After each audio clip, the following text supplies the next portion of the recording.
So hello guys, welcome back to the channel. So আপোনালোকে প্ৰায়বিলাক এডভাৰটাইজত দেখিয়ে থাকে যে যেতিয়া ইউটিউব ভিডিও এটা ওপেন কৰে তেতিয়া এনেকুৱা এটা কাৰ্ড আৰু দেখিবলৈ পায় যে FI ATM কাৰ্ড বুলি এটা দেখিবলৈ পায়। সো এই ভিডিওটো আমি আলোচনা কৰিম FI ATM কাৰ্ডটো খুলিবলৈ কি ধৰণৰ ডকুমেন্টছ লাগিব আৰু কি আপোনালোকে সুবিধা পাব পাৰিব তো আপোনালোকে আলোচনা কৰিম। সো বলক ভিডিওটো আৰম্ভ কৰো। তাৰ আগতে আমাৰ চেনেলটো যদি সাবস্ক্ৰাইব কৰা নাই সাবস্ক্ৰাইব কৰি ল'ব।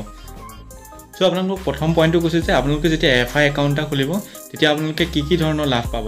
সো প্ৰথমটো হৈছে আপোনালোকে 10-5 মিনিটৰ ভিতৰত এটা ডিজিটেল ATM কাৰ্ড পাব, যেটো ATM কাৰ্ডৰ আপোনালোকে কাৰ্ডৰ জৰিয়তে আপোনালোকে গুগল পে, ফোন পে বা যিকোনো ধৰণৰ আজিকালি অনলাইন যি UPI লিংক আছে সেইবিলাক আপোনালোকে খুলিব পাৰিব। সো তাৰপিছত আপোনালোকে পাব 10-15 দিনৰ এটা ফিজিক্যাল ATM কাৰ্ড পাব। সো আপোনালোকৰ নিজৰ নামত আহিব, যেটো হোম ডেলিভাৰী দিব, ফ্লিপকাৰ্ট বা ই-কম তেওঁলোকৰ যোগে আপোনালোকে হোম ডেলিভাৰী দিব, যেটো হ'ব সম্পূৰ্ণ ফ্ৰী আৰু এই একাউণ্টটো কোনোতে কোনো ধৰণৰ চাৰ্জ নেকাটে। সো নেক্সট পইণ্টটো আছে FI কি বুলি ক'লে আপোনালোকে FI হৈছে এটা ফাইনেন্সিয়েল এপ যিবিলাক আপোনালোকৰ একাউণ্ট সেভিং একাউণ্ট বনোৱাত সহায় কৰে, যেটো আপোনালোকৰ RBI লাইসেন্স দিয়া যি ফেডাৰেল বেংক আছে ফেডাৰেল বেংকৰ লগত সংযুক্ত হৈ আছে। সো তেনেকৈ আপোনালোকৰ ফেডাৰেল বেংক আছে। ইয়াত আপোনালোকে যেতিয়া ATM কাৰ্ডটো দেখিব, ইয়াত আপোনালোকৰ ATM কাৰ্ডটো দেখিব যেন লিখা আছে ফেডাৰেল বেংক বুলি লিখা আছে, দেখিছে আপুনি ফেডাৰেল বেংক লিখা আছে। সো সেই ফেডাৰেল বেংকৰ লগত লিংক আছে। সো এইটো সবতকৈ ডাঙৰ বেনিফিট পইণ্টটো হৈছে যে এই ATM কাৰ্ড যেটো ফিজিক্যাল ATM কাৰ্ড আছে সেই আপোনালোকে লাভ কৰিব।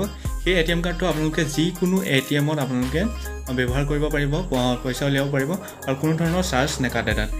সো তাৰপিছত আছে আপোনালোকৰ এটা FI একাউণ্ট খুলিবলৈ আপোনালোকক কি ডকুমেন্টছ লাগিব। সো প্ৰথম কথাটো হৈছে আপোনালোকক আধাৰ কাৰ্ড লাগিব, তাৰপিছত আছে পান কাৰ্ড লাগিব, তাৰপিছত আছে আধাৰ কাৰ্ডৰ লগত যিটো মোবাইল নাম্বাৰ লিংক আছে সেই মোবাইল নাম্বাৰটো আপোনালোকে যিটো মোবাইলৰ পৰা খুলিব বিচাৰিছে সেই মোবাইলৰ লগত লাগি থাকিব লাগিব। সো এই ডকুমেন্টছ কিটা আপোনালোকে কমপ্লিট নিজৰ হাতত লোৱাৰ পাছত আপোনালোকে ডেসক্ৰিপচনত এটা লিংক আছে, সেই লিংকটোত আপোনালোকে ক্লিক কৰিব। ডেসক্ৰিপচনত থকা লিংকত ক্লিক কৰাৰ পাছত আপোনালোকৰ এনেকুৱা এটা ইন্টাৰফেস আহিব। এই ইন্টাৰফেসত আপোনালোকৰ প্ৰথম দেখিছে কাস্টমাৰ নেম দিয়া আছে, তাৰপিছত দেখিছে আপোনালোকৰ কাস্টমাৰ মোবাইল নাম্বাৰ দিয়া আছে, তাৰপৰা ইমেইল ID দিয়া আছে।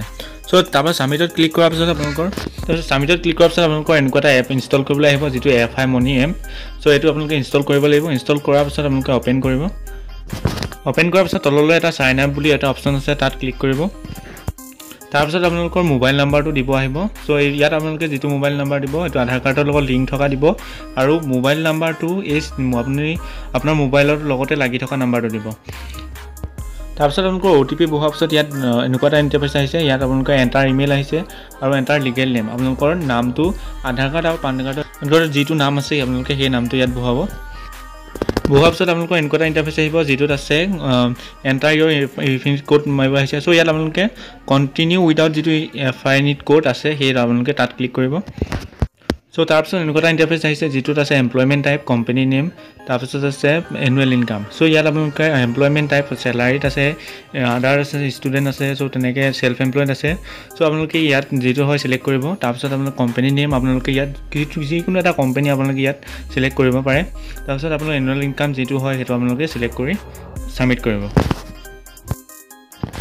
সো তাৰপিছত আছে আপোনালোকৰ পান নম্বৰ যেটো আছে পান নম্বৰ মাৰিব আহিছে, এন্টাৰ কৰিব আহিছে।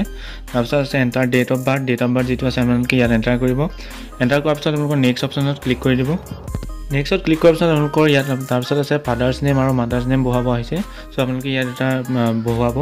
বহাৰ পিছত আপোনালোকে নেক্সটত ক্লিক কৰিব। সাবমিট কৰাৰ পিছত আপোনালোকৰ আধাৰ ডিটেইলছ যেটো আছে আপোনাৰ নিজৰ সেইটো আপোনালোকৰ দিব আহিছে। তাৰপিছত নেক্সটত ক্লিক কৰিব। ক্লিক কৰাৰ পিছত আপোনালোকৰ যি আধাৰ নম্বৰ আছে সেই নম্বৰটো ইয়াত এন্টাৰ কৰিব। এন্টাৰ কৰাৰ পিছত আপোনালোকে নেক্সটত ক্লিক কৰি দিব। নেক্সটত ক্লিক কৰাৰ পিছত আপোনালোকৰ এটা OTP আহিব, যেটো আপোনালোকৰ আধাৰ কাৰ্ডৰ লগত যেটো নাম্বাৰ লিংক আছে সেই নাম্বাৰটোত এটা OTP আহিব। OTPটো আপোনালোকে ইয়াত এন্টাৰ কৰিব। সো তাৰপিছত আপোনালোকৰ এনেকুৱা এটা ইন্টাৰফেস আহিব। সো ইয়াৰ পিছত আপোনালোকে নেক্সটত আকৌ ক্লিক কৰি দিব। সো নেক্সটত ক্লিক কৰাৰ পিছত আপোনালোকৰ এটা ভিডিও KYC কৰিব লাগিব। KYCত আপোনালোকৰ কি থাকিব, আপোনালোকৰ কেমেৰাটো অন হ'ব। ষ্টাৰ্ট ভেৰিফিকেশ্যন কৰাৰ পিছত কেমেৰাটো অন হ'ব। অন হোৱাৰ পিছত তাত 4টা সংখ্যা থাকিব, সেই 4টা সংখ্যা আপোনালোকে কেমেৰাটো অন হৈ থাকোঁতে কৈ দিব লাগিব। তাৰপিছত আপোনালোকে এণ্ড ভেৰিফিকেশ্যনত ক্লিক কৰি দিব। ক্লিক কৰাৰ পিছত আপোনালোকৰ যি ভিডিও KYC আছে সেইটো সম্পূৰ্ণ হৈ যাব। তাৰপিছত এনেকুৱা এটা ইন্টাৰফেস আহিব, ইয়াত অকমান আপোনালোকে ৱেইট কৰিব লাগিব। সো তাৰপিছত আছে মেইন পইণ্টটো এইটো আছে শিপিং অৰ FI ডেবিট কাৰ্ড। সো আপোনালোকে FI ডেবিট কাৰ্ডটো কোনটো এড্ৰেছত আপোনালোকে ডেলিভাৰ হোৱাটো বিচাৰে সেই আপোনালোকে ইয়াত সিলেক্ট কৰিব। যেটো আপোনালোকৰ আধাৰ কাৰ্ডত যেটো এড্ৰেছ থাকে সেইটো অলৰেডি ইয়াত ফিল হৈ থাকে। যদি আপোনালোকে এডিট কৰিব বিচাৰে তেন্তে তাত আপোনালোকে ক্লিক কৰি এডিট কৰিব পাৰে। সো সো তাৰপিছত আপোনালোকে এনেকুৱা এটা ইণ্টাৰফেচ দেখিব যেটোত আপোনালোকে দেখিছে তলত দেখিছে সুইপ টু ওপেন একাউণ্ট আপোনালোকে তাত সুইপ কৰি দিব সো তাৰপিছত আপোনালোকৰ এনেকুৱা এটা ইণ্টাৰফেচ আহিব যেটোত আপোনালোকৰ এই এফআই একাউণ্টটো খোলাৰ সময়ত আপোনালোকে যেটো সিম কাৰ্ড ইউজ কৰিছিলে সেই সিম কাৰ্ডটোৰ পৰা এটা মেছেজ যাব টেক্সট মেছেজ যাব সেই সিমটো এই মোবাইলটোতে লাগি থকা হ'ব লাগিব সো তাৰপিছত আপোনালোকৰ এনেকুৱা এটা ইণ্টাৰফেচ আহিব ইয়াত আপোনালোকে অলপ সময় ৰ'ব লাগিব সো ওয়েট কৰাৰ পিছত আপোনালোকৰ যেটো একাউণ্ট আছে সাকসেসফুলি ওপেন হৈ যাব তাৰপিছত আপোনালোকৰ যেটো ডিজিটেল এটিএম কাৰ্ড আছে হেতু আপোনালোকৰ এনেকৈ দেখাব তাৰপিছত আপোনালোকৰ নেক্সট অপচনত ক্লিক কৰি দিব ক্লিক কৰাৰ পিছত আপোনালোকৰ এটা এটিএম পিন সেট কৰিব আহিব সেই পিনটোৱে আপোনালোকৰ যেতিয়া যিকোনো এটিএমত পইচা উলিয়াব তেতিয়া এটিএমটো ব্যৱহাৰ হ'ব সো তাৰপিছত আপোনালোকে এটিএম পিনটো সেট কৰিব সো সেট কৰাৰ পিছত আপোনালোকৰ এনেকুৱা এটা ইণ্টাৰফেচ আহিব ইয়াত আপোনালোকে যেটো লাষ্টত আছে I will do this later so আপোনালোকে আই উইল ডু দিস লেটাৰত ক্লিক কৰিব ক্লিক কৰাৰ পিছত আপোনালোকৰ এফআই যেটো এপ আছে তাত আপোনালোকে ওপেন হ'ব তাৰপিছত সাকসেসফুলি ওপেন হোৱাৰ পিছত এফআই এপটো এনেকৈ দেখাব ইয়াত আপোনালোকৰ যেটো আছে কাৰেণ্ট বেলেন্স দেখাব তাৰপিছত আপোনালোকৰ ওপৰত টিপে তাত যেটো এনেকৈ এফআই আইএফসি কোড তাৰপিছত একাউণ্ট নাম্বাৰ এনেকুৱা ধৰণৰ আপোনালোকে পাই যাব তাৰপিছত আপোনালোকৰ বহুতো ফিচাৰ আছে এই এপটোত মই আপোনালোকৰ নেক্সট ভিডিঅ'ত আপোনালোকৰ এই এপটোৰ বিষয়ে সম্পূৰ্ণ জনাবলৈ চেষ্টা কৰিম তো আজিলৈ ভিডিঅ'টো ইমানেই এনেকুৱা ধৰণৰ ভিডিঅ'সমূহ পাই থাকিবৰ কাৰণে আমাৰ চেনেলটো ছাবস্ক্ৰাইব কৰক আৰু কাষতে থকা বেল আইকনটো প্ৰেছ কৰক